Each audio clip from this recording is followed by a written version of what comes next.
31 তারিখ রাত্রে যে তাপমাত্রা ছিল 11 ডিগ্রি সেলসিয়াসে, দুদিনে তা বেড়ে শনিবার রাত্রিবেলায় 15 ডিগ্রি পর্যন্ত পৌঁছতে পারে।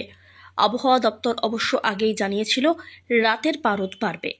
একইভাবে দিনের তাপমাত্রা গত 7 দিন ধরে একটু একটু করে বাড়তে বাড়তে তা 24-এর ঘরে পৌঁছতে চলেছে। এদিন সাফ জানালো হাওয়া অফিস। কনকনে ঠান্ডা আপাতত সাময়িক বিরতি নিলেও রাজ্যের শীতের হালকা আমেজ বজায় থাকবে। পার্বত্য এলাকায় এখনও দিন ও রাতের তাপমাত্রা স্বাভাবিকের তুলনায় 3 ডিগ্রি কম। সোমবারের পর ফের দিন এবং রাতের তাপমাত্রা ধীরে ধীরে সর্বোচ্চ 3 ডিগ্রি পর্যন্ত নিচে নামবে। সেই নেমে যাওয়া তাপমাত্রা আগামী প্রায় গোটা সপ্তাহ একই রকমভাবে থাকার সম্ভাবনা আছে, এমনটাই জানিয়েছে আলিপুর আবহাওয়া দপ্তর। রবিবার ঘন কুয়াশার চাদরে ঢাকবে পূর্ব বর্ধমান, পূর্ব মেদিনীপুর, দক্ষিণ 24 পরগনা, উত্তর 24 পরগনা, পুরুলিয়া, পশ্চিম বর্ধমান জেলা। উত্তরে জলপাইগুড়ি, উত্তর দিনাজপুর, কোচবিহার এবং দার্জিলিংয়ে থাকবে কুয়াশার চাদর। দার্জিলিংয়ের উঁচু জায়গায় আজ ও কাল রাত্রে হালকা তুষারপাত অথবা হালকা বৃষ্টিপাতেরও সম্ভাবনা রয়েছে। এটা আমাদের ফোরকাস্টিংই ছিল যে আবার তাপমাত্রাটা বৃদ্ধি পাবে এবং সেই মতোই তাপমাত্রা বৃদ্ধি পেয়েছে। এবং যদি দেখেন তাপমাত্রাটা আমরা অত্যন্ত শীতের মধ্যে ছিলাম, যেটা ছিল সেটা স্বাভাবিক নয়, স্বাভাবিকের থেকে অনেক নিচে ছিলাম। এখন কিন্তু আমরা আবার স্বাভাবিকে রয়েছি।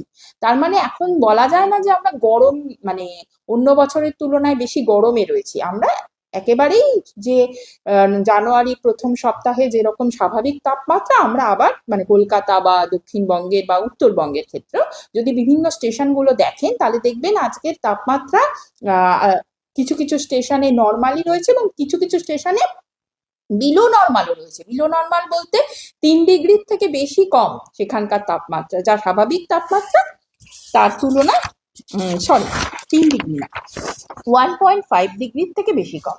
1.5 ডিগ্রি থেকে 3 ডিগ্রি অব্দি সেটাকে আমরা বলি বিলো নর্মাল। তো সেইটা রয়েছে 1.5 ডিগ্রি থেকে 3 ডিগ্রি পর্যন্ত নিচে রয়েছে কোনো কোনো স্টেশনে।